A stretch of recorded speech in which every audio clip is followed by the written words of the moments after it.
Welcome back to The Explainer. Picking up right where we left off last time, we learned that drilling is literally the only way to physically confirm what's hiding underground. Well, today, we're going to dive into what that verification is actually worth, and maybe more importantly, what it costs when things go wrong. We're moving out of the world of educated guesses and stepping right into the high-stakes reality of physical proof.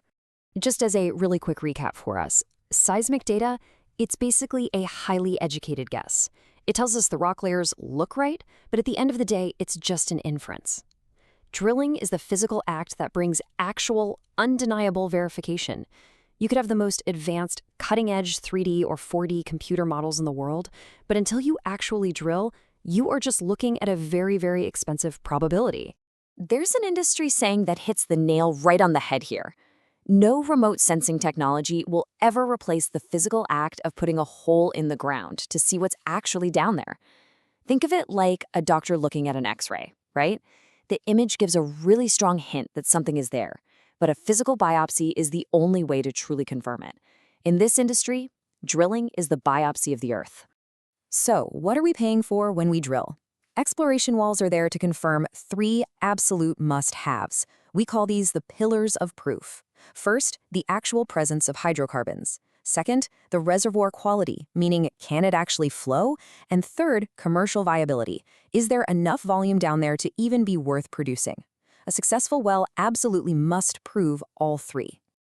It really boils down to this simple rule of thumb: no well, no proof. Period. Seismic interpretation all by itself is never ever sufficient for a final investment decision. You simply cannot authorize a multi-billion-dollar field development based solely on a computer model. Without a well, you have no physical rock data, you have no fluid samples, and you definitely have no verified flow rates. You have a neat theory, but you have zero proof. And look, companies that get a little too arrogant, the ones that skip appraisal drilling based purely on their fancy seismic models, they face a well-documented, brutal history of catastrophic financial write-offs. History is literally littered with executives who thought their mapping was just too good to be wrong, went straight to building expensive surface infrastructure, and ended up with a totally dry hole. It's the kind of massive mistake companies usually only get to make once, and it's exactly why every single dollar of rig time from here on out gets scrutinized so heavily. To put this financial gravity into perspective, the sheer scale of the stakes here is staggering. Offshore capital expenses easily dwarf onshore operations. An onshore well might cost you up to $15 million, but the second you move offshore into deep water, a single installation can demand anywhere from $500 million to well over $1 billion in upfront capital. The operating expenses blow up similarly because of marine logistics, subsea maintenance, remote crew rotations, the whole shebang. The financial weight out on the water is just immense. Let's zoom in on just the sheer cost of exploring. In deep water exploration, a single dry hole comes with a staggering price tag. You can easily spend $100 to $150 million, drill thousands of feet beneath the seabed, and find absolutely nothing. None. Zero. It happens, but that is simply the steep price of certainty in this industry. So put yourself in a CFO's chair for a second. Why on earth would you sign off on a $100 million expense just to potentially get a big fat no? I mean, if your advanced modeling says there's a 90% chance of a reservoir, why spend all that cash just to physically confirm it? Well, because the alternative, skipping the test and building a billion-dollar platform based on a guess, is infinitely more dangerous. A confirmed no actually has immense value. It's basically cheap insurance. Imagine having a 10% chance of being wrong on a $2 billion field development decision. That's completely unacceptable to any board of directors. Spending $100 million to guarantee you don't make a billion-dollar mistake? That's just smart, required business. Now here's a detail that a lot of new hires totally miss.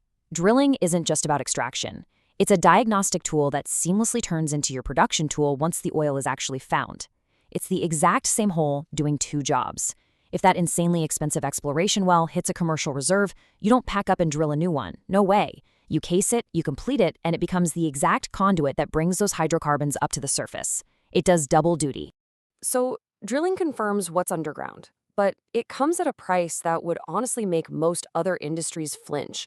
We get the massive cost of the hole itself, right? But now, we really have to account for the price of the machine digging it. Your total well cost exposure is intimately tied to the daily rate of the massive piece of equipment floating directly above it. We are talking about modern offshore rigs, mobile offshore drilling units, or MODUs. These are some of the most expensive machines humans build, costing up to $400 million before they even drill a single foot. They are essentially floating cities packed with advanced robotics, dedicated power generation, and highly specialized drilling tech. It's a massive, staggering upfront capital investment for the rig contractors. And because of those enormous capital costs, the day rate to lease a top-tier drill ship comes with an eye-watering price tag. We're talking $450,000 or even more every single day. The contractor has to recover their construction costs somehow, and they do it through these daily rates. Plus, remember, that is just for the rig itself. When you add in the support vessels, the specialized drilling mud, casing materials, and logging services, the all-in burn rate on a deepwater well easily approaches $1 million a day. Before starting this explainer, you might have wondered why oil companies take such massive gambles. Now you know exactly why drilling is unavoidable, not optional, and what a dry hole really costs. But all of this leaves us with a huge question for the next part of our explainer.